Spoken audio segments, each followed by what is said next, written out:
Tổ khuyên 3 con rất đẹp anh em ạ. Đây. Đẹp mỹ miều luôn anh em ơi. Sắp biết bay máy bay nơi rồi anh em ạ.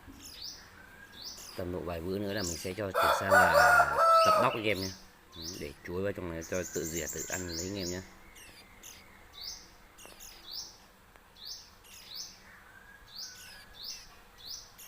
Mình chỉ cho nguyên chuối đây anh em ạ, chứ mình không cho ăn cái gì khác ngoài chuối. Chim rất đẹp, rất khỏe.